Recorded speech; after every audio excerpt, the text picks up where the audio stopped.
Good evening guys, मैं पूजा आप सभी का स्वागत करती हूँ राम आईएएस में। तो कैसे हैं आप सभी लोग? आई होप एकदम बढ़िया होंगे। तो चलिए शुरू करते हैं आज की क्लास। और ये जो आज की क्लास है इसके बारे में सभी को आइडिया होगा। जो हमारी लास्ट क्लास थी तो उसमें जो है हमने प्रीवियस ईयर के जो भी आपके नेट जेआरएफ में जो आपके प्रश्न आए हुए हैं और जिनकी जो है संभावना है आने की, तो उनके बारे में हमने डिस्कशन किया हुआ था। इसके जो नेट जेआरएफ का सिलेबस है उसके बारे में भी हमने प्रॉपर बात किया है। जो आपका नेट जेआरएफ का पेपर होता है, 2 पेपर होते हैं, और जो फर्स्ट पेपर होता है वो आपका जनरल स्टडीज से होता है और जो सेकंड पेपर होता है वो आपका सब्जेक्ट से होता है। सब्जेक्ट का मतलब यह है यहाँ पर कोई भी सब्जेक्ट आपका हो सकता है, हिस्ट्री, ज्योग्राफी, पॉलिटी, कोई भी आपका सब्जेक्ट हो सकता है।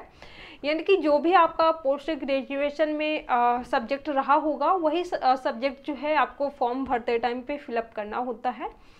तो उन सब्जेक्ट में से जो आपका हिंदी साहित्य सब्जेक्ट होता है, हिंदी साहित्य में अभी हमने बात करी थी कि जो है आपका हिंदी साहित्य का जो आपका पेपर होता है उसमें जो है 10 यूनिट होती हैं सिलेबस में, और जो पहली यूनिट थी उसके बारे में भी हमने प्रॉपर डिस्कशन किया हुआ है और उससे जो संबंधित प्रश्न आए हुए हैं एग्जाम में और जिनकी संभावना है उनके बारे में भी हमने बात करी है। तो ये जो है ये सेकेंड यूनिट है और सेकेंड यूनिट के अंतर्गत ये आज की जो है फर्स्ट क्लास है। और इस क्लास के अंतर्गत जो है आज हम देखने वाले हैं साहित्य इतिहास लेखन की पद्धतियों के बारे में, और साथ ही साथ इसमें जो है आज हम देखेंगे हिंदी के काल विभाजन के बारे में, किस लेखक ने किस तरह से हिंदी का जो है काल विभाजन किया है, किस तरह से माना है। तो इसके बारे में जो है आज हम डिस्कस करेंगे।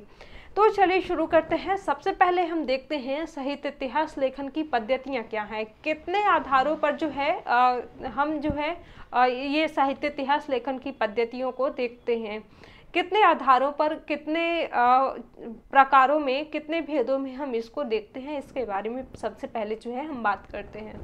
देखिए, हिंदी साहित्य के अगर हम इतिहास की बात करते हैं तो हिंदी साहित्य के इतिहास के उल्लेख ग्रंथ जो हैं वो हमें भक्ति काल से ही मिलने लगते हैं।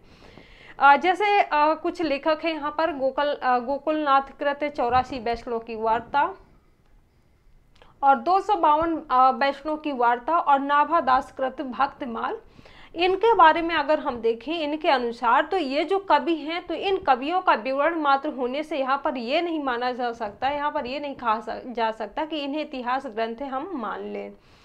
अब जो है हिंदी साहित्य के इतिहास लेखन की अगर हम परंपरा की बात करते हैं कि कब से ये जो हिंदी साहित्य के इतिहास लेखन की परंपरा जो है कब से मानी जाती है, कब से शुरू हुई थी, तो 19वीं शताब्दी में जो है ये गारसा दाताशी की जो पुस्तक है इस्तवार दलाल लेतुरेत्र इंदुई ए हिंदुस्तानी, तो यहाँ से जो है माना जाता है कि इतिहास लेखन की परंपरा का आरंभ जो है 19वीं शताब्दी से ही माना जाने लगा, 19वीं शताब्दी में हुआ था। ये यहाँ पर गारसा दाताशी के अनुसार इनकी जो पुस्तक है इस्तवार दलाल लिटरेचर इंदुई हिंदुस्तानी, तो इससे जो है मानते हैं। अब जो है ये साहित्य इतिहास लेखन की जो पद्धतियाँ हैं तो हम इनको देखते हैं कि कितने आधारों पर जो है हम इन पर इनको देखते हैं, कितने जो है इनके प्रकार होते हैं। तो ये जो पद्धतियाँ हैं तो ये जो है 4 पद्धतियाँ मानी गई हैं।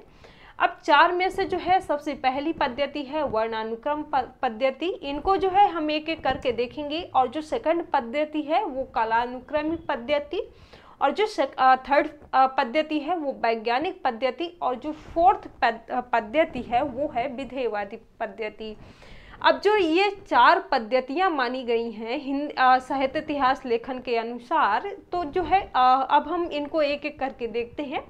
सबसे पहले जो पद्धति मानी गई है वर्णानुक्रम पद्धति, इसमें से जो है रचनाकारों का विवरण उनके नाम के प्रथम वर्ण के क्रम से दिया जाता है। वर्णानुक्रम पद्धति में जैसे हम देखते हैं तुलसीदास, चिंतामणि और केदारनाथ सिंह का भले ही यहाँ पर हम देखते हैं कि ये जो है इनका क्रम जो है वो अलग अलग है, लेकिन जो है हम इनके अगर क्रम की बात करते हैं तो देखिए यहाँ पर जो है इनका क्रम तुलसीदास, चिंतामणि और केदारनाथ, इस तरह से जो है यहाँ पर इनका क्रम दिखाया गया है। लेकिन अगर हम इनकी क्रम की बात करते हैं, इनका क्रम जो है केदारनाथ सिंह, चिंतामणि और तुलसीदास, इस प्रकार से जो है इनका क्रम देखा जा सकता है। और ये जो है इसे ऐतिहासिक दृष्टि से असंगत भी माना गया है, क्योंकि ये जो है इतिहास लेखन नहीं है, शब्दकोश लेखन की तरह ही ये होता है। तो ये जो है हमने देखा वर्णानुक्रम पद्धति के बारे में। अब जो है गाडसा दत्तासी और शिव सिंह सेंगर के बारे में अगर हम देखें तो ये जो हैं दो लेखक हैं, गाडसा दत्तासी और शिव सिंह सेंगर।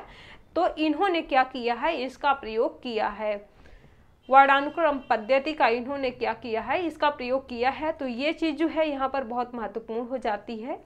ये एग्जाम में आ सकता है, क्वेश्चन ऐसे बन सकता है कि वर्णानुक्रम पद्धति का प्रयोग किसने किया था। तो ऑप्शन दे देगा, दो लेखक जो हैं वो कोई और मतलब नाम हो सकते हैं यहाँ पर, और जैसे गाडसा दत्तासी हो सकता है, शिव सिंह सेंगर हो सकता है। तो ये चीज़ जो है यहाँ पर बहुत महत्वपूर्ण हो सकती है। आगे हम बात करें कालानुक्रम पद्धति के बारे में। इसमें जो है रचनाकारों का विवरण उनके काल समय के क्रम से दिया जाता है। रचनाकार की जन्मतिथि को आधार इसमें बनाया जाता है। इतिहास लेखन की दृष्टि से इसे भी अधूरा ही समझा जाता है, क्योंकि ये जो पद्धति होती है तो इस पद्धति से लिखे ग्रंथ भी वर्णानुक्रम पद्धति की तरह ही कवि व्रत संग्रह मात्र ही होते हैं। तो ये जो है कालानुक्रम पद्धति है। जॉर्ज गियर्सन और मिश्र बंधु, इनके बारे में हम आगे अभी बात करेंगे। जब हम काल विभाजन की बात करेंगे तो वहाँ पर जो है हम जॉर्ज गियर्सन के बारे में, जॉर्ज गियर्सन के अनुसार देखेंगे और मिश्र बंधुओं के बारे में भी देखेंगे। तो जॉर्ज गियर्सन और मिश्र बंधु ने इसका प्रयोग जो है किया है। गियर्सन में विधेयवादी पद्धति के कुछ आरंभिक सूत्र भी मिलते हैं। तो ये चीज़ भी इसमें जो है कालानुक्रम पद्धति में महत्वपूर्ण हो जाती है। ये भी आ सकता है कि जो कालानुक्रम पद्धति है उसका प्रयोग किसने किया है। तो ये जो दो नाम हैं ये याद रखना है, जॉर्ज गियर्सन और मिश्र बंधु। आगे हम बात करें वैज्ञानिक पद्धति। तो वैज्ञानिक पद्धति की अगर बात करें हम, तो इसमें ग्रंथकार निरपेक्ष एवं तटस्थ रहकर तथा तथ्य संकलन कर उसे क्रमबद्ध रूप में प्रस्तुत करता है। इतिहास लेखन सिर्फ तथ्य संकलन ही नहीं होता है, लेकिन उनकी व्याख्या जो है, व्याख्या एवं विश्लेषण की भी मांग करता है। ये जो पद्धति है तो इस पद्धति को भी अपरिपक्व ही माना गया है। तो ये जो है वैज्ञानिक पद्धति के बारे में हमने बात करी।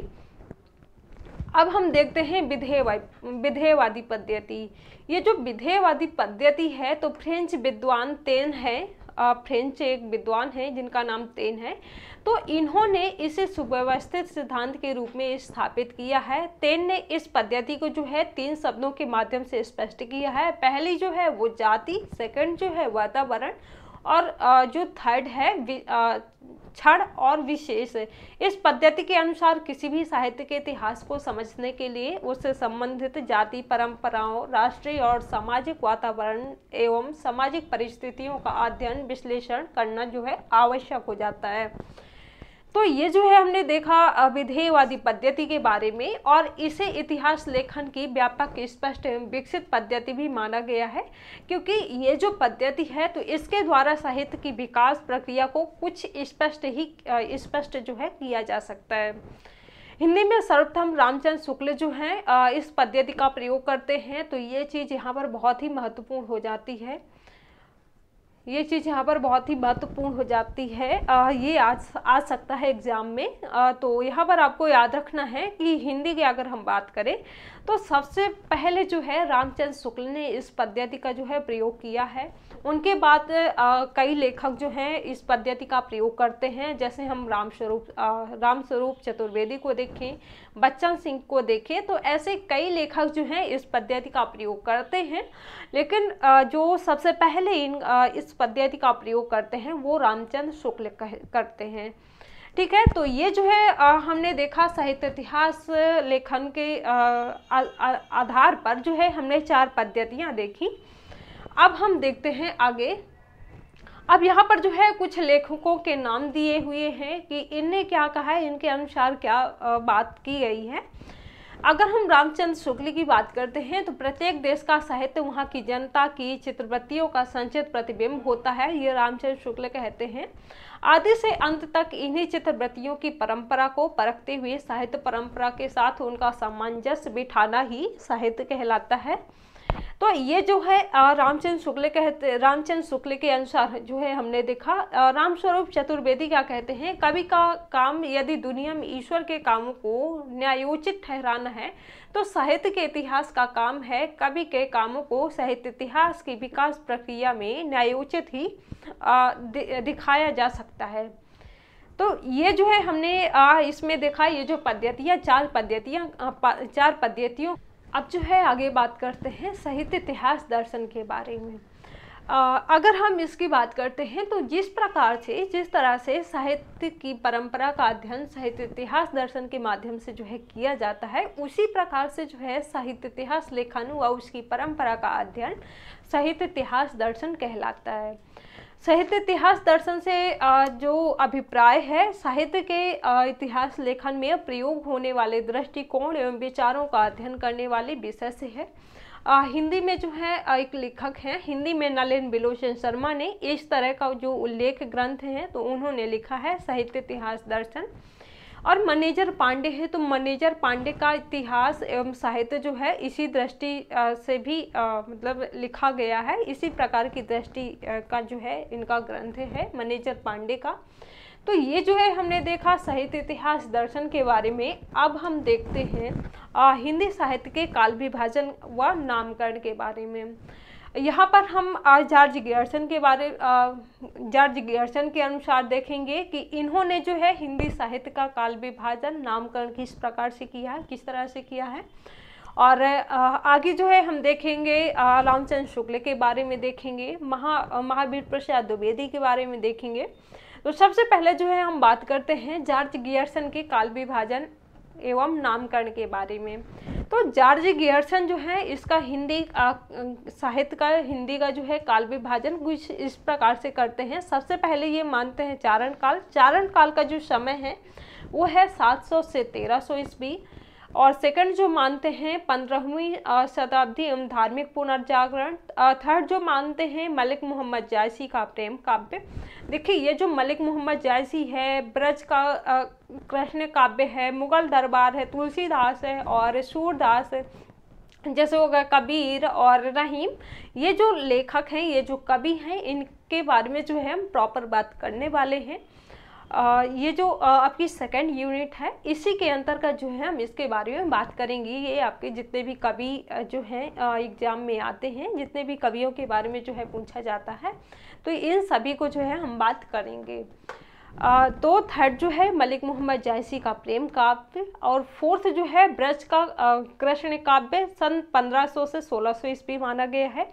और फिफ्थ जो है मुगल दरबार, और सिक्स्थ जो है वो तुलसीदास। तो ये जो जॉर्ज गियर्सन का काल विभाजन है कुछ इस प्रकार से माना गया है। इन्होंने जो है हिंदी साहित्य का जो काल विभाजन है कुछ इस प्रकार से किया है। आगे हम देखते हैं जैसे रीति काव्य हो गया, इसके बाद जो है तुलसीदास के बाद रीति काव्य हो गया 1580 से 1692। तुलसीदास एवं अन्य परवर्ती सन 1600 से 1700। नौवां जो हो गया 18वीं शताब्दी यानी कि 1700 से 1800 ईस्वी। और 10th जो है कंपनी के शासन में हिंदुस्तान सन 1800 से 1857। और लास्ट जो है विक्टोरिया के शासन में हिंदुस्तान। तो ये जो है हमने देखा जॉर्ज गियर्सन के अनुसार हिंदी का जो काल विभाजन है उन्होंने जो है कुछ इस प्रकार से किया है। अब जैसे ये रीति काव्य है, तुलसीदास के जो अन्य परवर्ती हैं इनके बारे में भी हम बात करेंगे। और साथ ही हम इसमें बात करेंगे जैसे रीति काल हो गया है आपका, और भक्ति काल हो गया, और आदि काल हो गया, छायावाद हो गया। इन सभी के बारे में जो है हम आगे बात करने वाले हैं। अब जो है हम देखते हैं मिश्र बंधुओं के काल विभाजन के बारे में। मिश्र बंधु जो है वो इन्होंने किस प्रकार से जो है हिंदी का काल विभाजन किया है।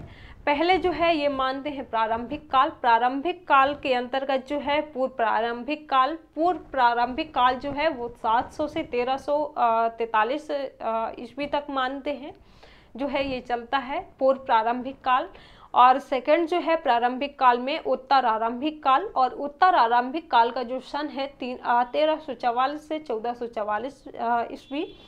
और अगला जो है माध्यमिक काल, माध्यमिक काल के अंतर्गत जो है पूर्व माध्यमिक काल और प्रौढ़ माध्यमिक काल। पूर्व माध्यमिक काल का जो समय है तो वो है 1445 से 1560 ईस्वी, और जो सेकंड है यानी कि प्रौढ़ माध्यमिक काल है, इसका जो समय है वो 1561 से 1680 ईस्वी।